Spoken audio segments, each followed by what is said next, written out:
Okay, let's do some more. Like, let's get into some more. Wow, actually, like an interesting video I want to get into.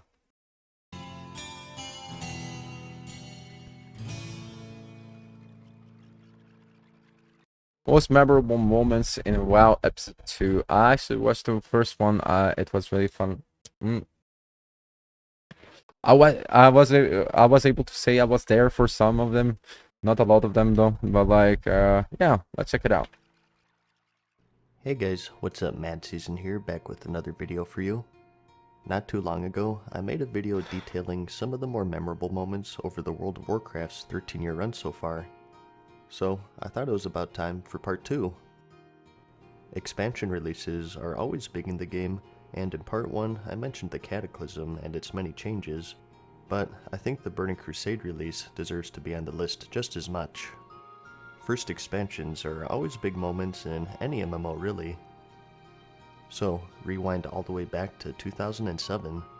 A game called the World of Warcraft took the world of MMOs by storm, and at this Absolutely. Can you like you people like people need to understand that like back then World of Warcraft, like it was like a completely new project. It was an MMO next to a lot of different MMOs. Like it wasn't like the juggernaut that it is right now. And so having an expansion this hyped, it was like something that was like completely like unseen, you know? Unseen and I actually don't think that like when it comes to the Burning Crusade and Wrath of the Lich King, I don't think that there's any MMO that got as much hype when it comes to their expansions as WoW did. So yeah, point, it was the dominant title in the genre. and I was there. I was there during the Burning Crusade. It had pretty much everything. 9 character classes, 8 playable races, at the time a long but not over the top leveling grind, a great early, mid, and late game PvE system, some good PvP action, and a bustling community. It had what most people wanted out of an MMO at the time, and the subscription numbers proved that. So, when we heard that there was an expansion coming out, we couldn't wait. People lost their fucking minds. Like, The trailers and cinematic showed just a glimpse of what the Outland had in store for us. like here's the thing, like a lot of people got into MMOs, it's a small detail, but like got into MMOs because thanks to World of Warcraft or Final Fantasy. And so these people like me, we discovered that like the game isn't over yet and we get like to fucking play the game in an expansion. Like back in the day, it was like basically like this content kinda existed, but in an MMO it was like completely different. It was like wasn't just another story because it was an MMO. And if it's your first MMO, you know, like it's really like that's why like people went crazy over this. 10 more levels, new raids, dungeons, a dungeon difficulty, a And back in the day, like you played WoW like for until like the end of vanilla, right? And you learn that like there will be like new classes, like basically like new classes for your faction, like new zones, new raids, and new like and flying. Like flying was something like really fucking like stupidly like unbelievable back in the day, because all we had it was the griffins fly around, and then the expansions that tell us, oh, you'll be able to fly as well, you know. And it's like all these things that like were really cool. If you remember, if you were poor, like if you were like a bat savior or like a casual, you had the 60% flying mount. And if you were like a hardcore gamer, you had the 100% flying mount. I know that like I didn't have the 100%. new world, 2 new races. In a game that had everything, we got everything and more.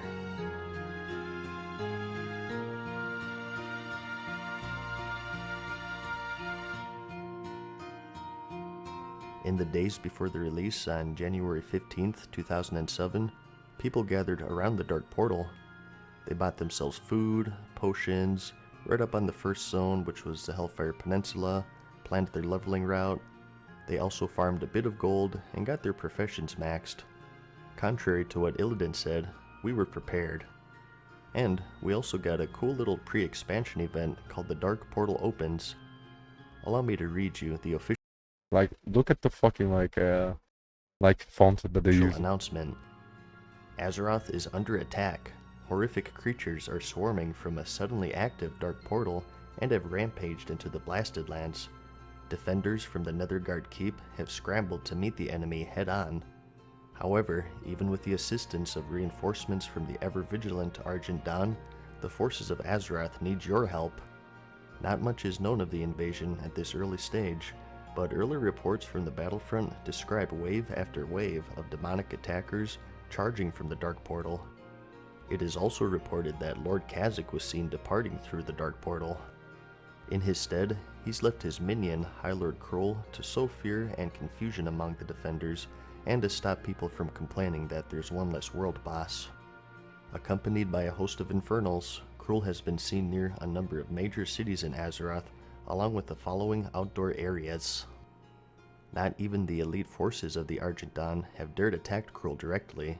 Only a large and well-coordinated group of adventurers might stand a chance of defeating him.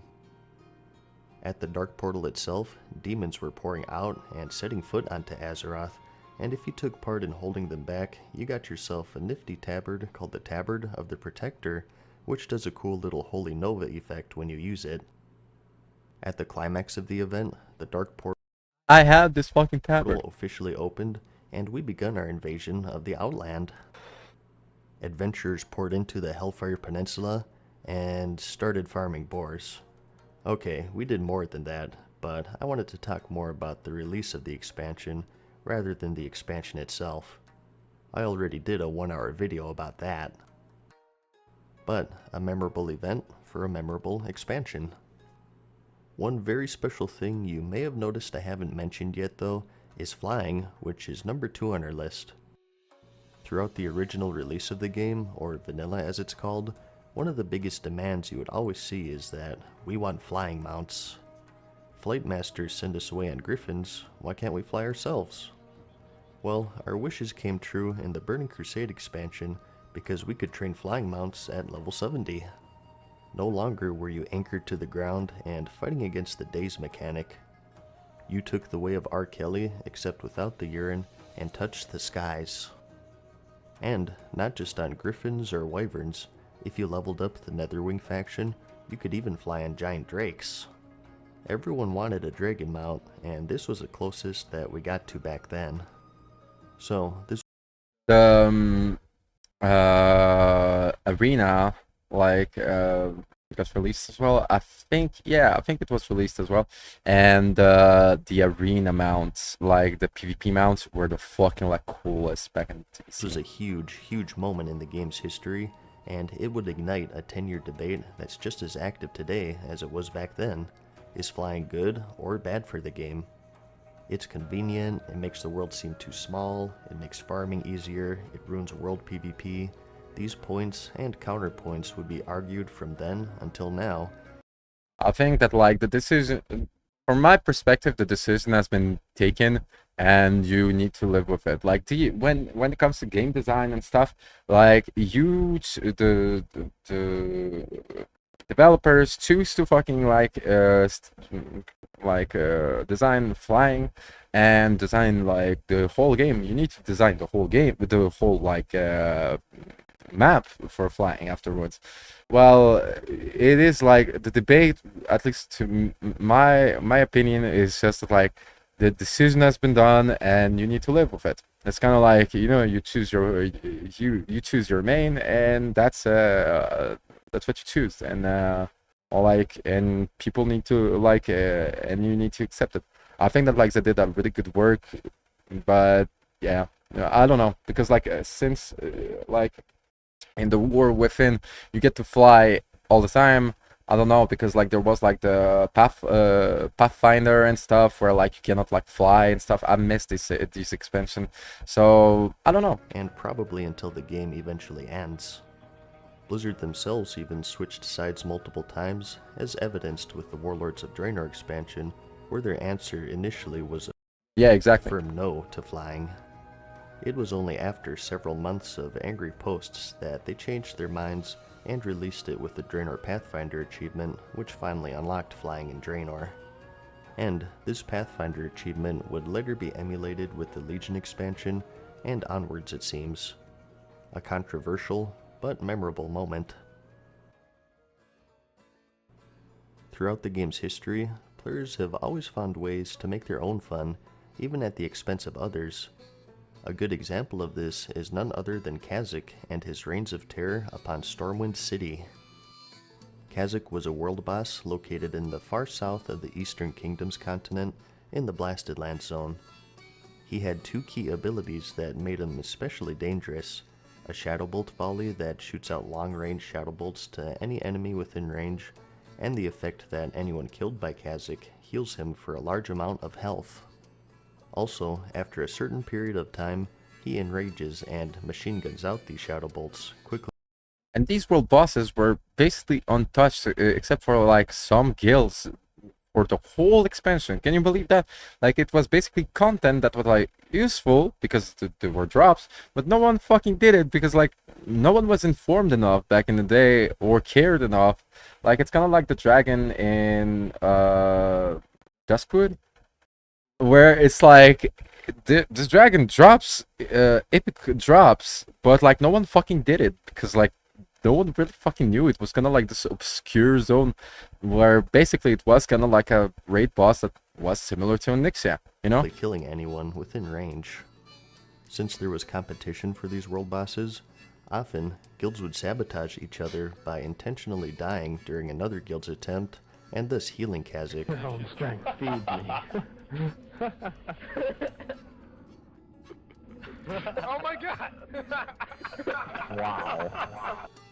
But others found a much more evil way to abuse this. Basically, they kited him to the closest Alliance capital, which was Stormwind City. Nowadays, most enemies have a hard reset point to where they won't follow you, but back then, as long as you kept hitting the enemy periodically, they would follow you to the ends of the earth, or the ends of Azeroth, I guess.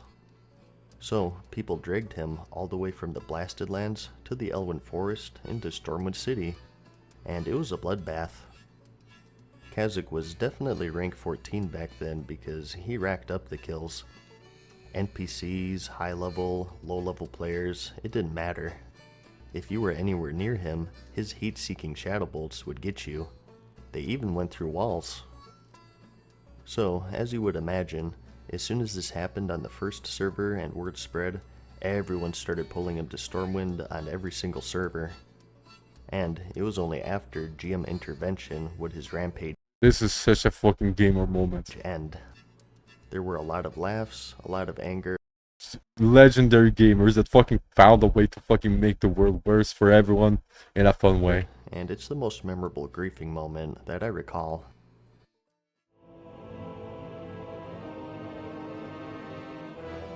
What is a Death Knight? What level does it start at? It's a hero class, but what does that even mean? Oh yeah, because back in the day, starting like a hero class that starts not level 1, fucking unbelievable. People were like shocked. Like we were like not these hardcore gamers that we are these days. Like you hear that and you're like, what the fuck is going on?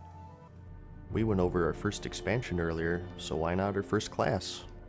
The second expansion, The Wrath of the Lich King, gave us our first heroic class in the game, which was the Death Knight. This was a pretty big moment as well. Up until this point, for 4 years, we had just 9 classes. The Death Knight was described as a fallen hero created by the Undead Scourge, a juggernaut who uses the power of Unholy, Blood, and Frost to decimate his foes in either a tanking or a damage roll. This class was special because, at the time, they were the only ones who started at a higher level. The lore is that you're this fallen hero, so you've already made it past that initial journey. You start at level 55 in a zone that's specially crafted to set you off in the world as a minion of the Lich King at the time, Arthas Menethil. So this time, you're a bad guy. You're not saving people or helping comrades, you're murdering innocent villagers, and the less innocent and kind of crazy Scarlet Crusade. And you only break free from the Lich King's grasp after a climactic altercation against the paladins of the Light's Hope Chapel, which ends with the Lich King himself squaring off against Tyrion Fordring. Ultimately, the Death Knight needs to be balanced against all the other classes that we have in the game. It's very deliberately these talent trees, and I'm just like, I miss them so much. They were unbalanced, but like they were so much fun, you know. Like now we kind of like got it back, but like when they were gone, I was so fucking sad about set it. it up so that it's not more powerful than other character classes. Otherwise, what we'd see is every kind of veteran player playing a Death Knight. Wait a second, that's some bullcorn right there. As I remember, they were vastly overpowered. They basically had everything: insane offense, defense, self-healing, and a lot of people even discard an entire arena season because of it. It was so bad that there was actually a big conspiracy that Blizzard intentionally made them overpowered to sell more copies of Wrath. I'm not sure if that's true, but they were quite broken, and as a result, as you would imagine, Or to like this can be also to make the class popular, because like a lot of people will not fucking like want to switch to a new class, and you don't want for your expansion. Let me just check. You don't want um that you don't want like an expansion where like you release a new class for the new class to be played by no one, you know. So basically you make it broken at the beginning, so people get to get a hang of the gameplay, and then you actually like balance it out, which is actually fine. I think that like if it creates like more variety when it comes to class design and when it comes to class choosing, and if it pushes like basically like it's kind of like it's you're being manipulated, but at the same time it creates like a better game overall, you know, because like people get to experience a new class. And I don't know if they did it for like other classes since then, but I'm pretty sure that like they did it. Like it's just that like either way it will be overtuned, because if the new class is undertuned, well, the problem is that no one will fucking play it, right? So, but either way, like it's complicated, but like it might have happened multiple times, whereas like you maybe it's not to sell a game or like to sell the expansion, it's to actually like promote like a new class. And yeah, think about like the people that like actually like never want to fucking like change class, right? It's like give them a reason to actually like try it out. I don't fucking know.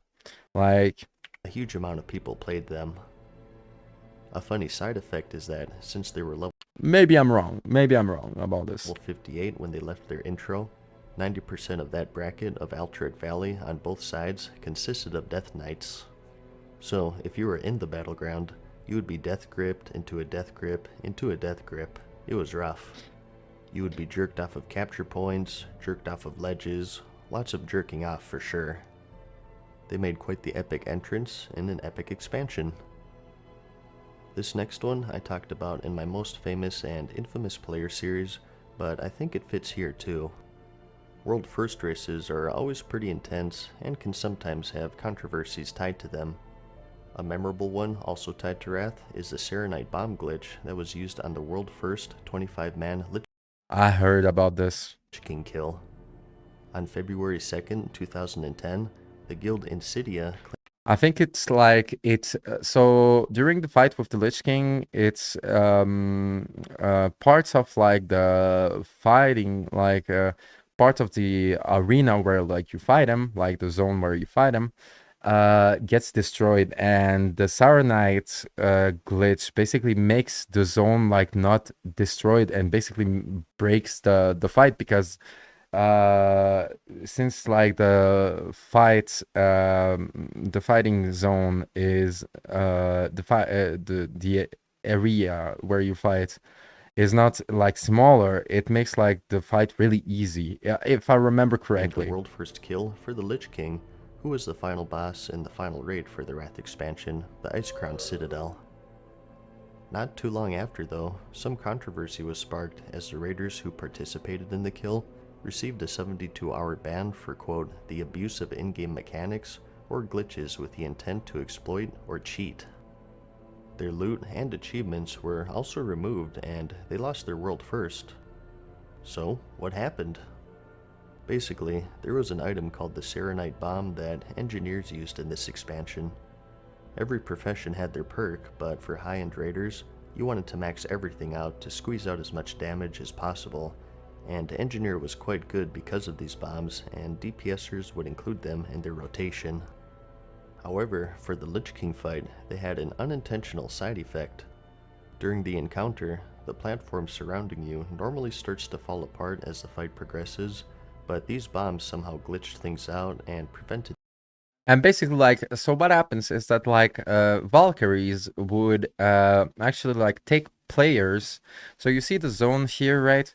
So there's a mob that will, like, grab a player and start flying away. And you need to kill the mob, or else it drops the player in the void, right?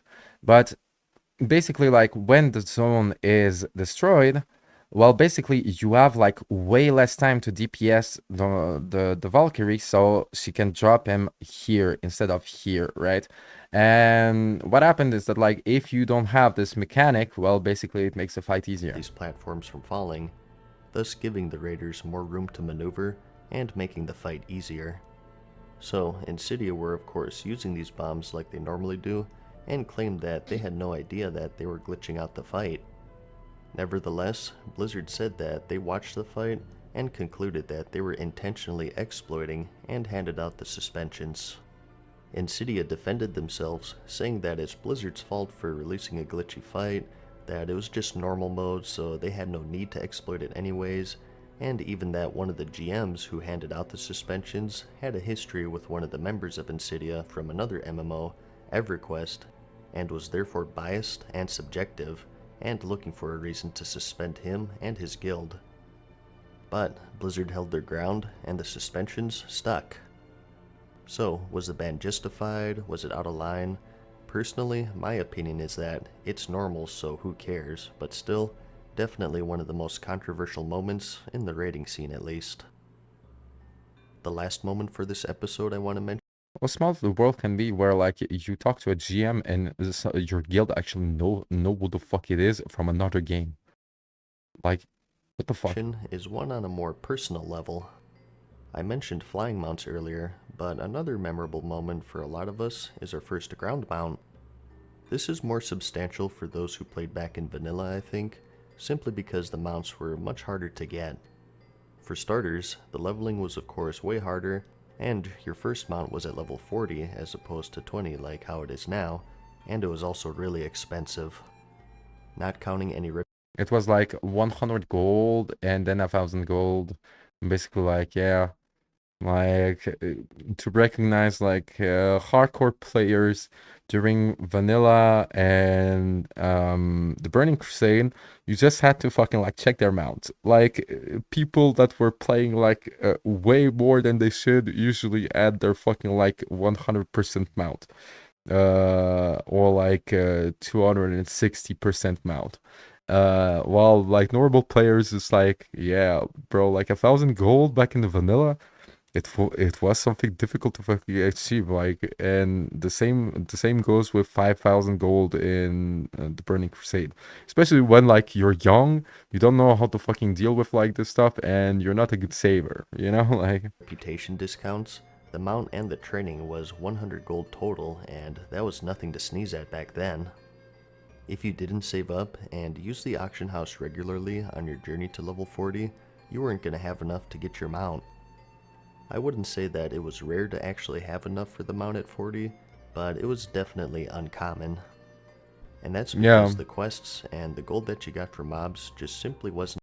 Except if you were like a warlock or a paladin, and back then they had an advantage because it was like way less expensive. Enough, and you really had to go out of your way, grind a profession. But it was like a bunch of side quests that like you still had to fucking like work for it, you know? And do some trade chat barking to scrape together 100 gold by level 40 back then.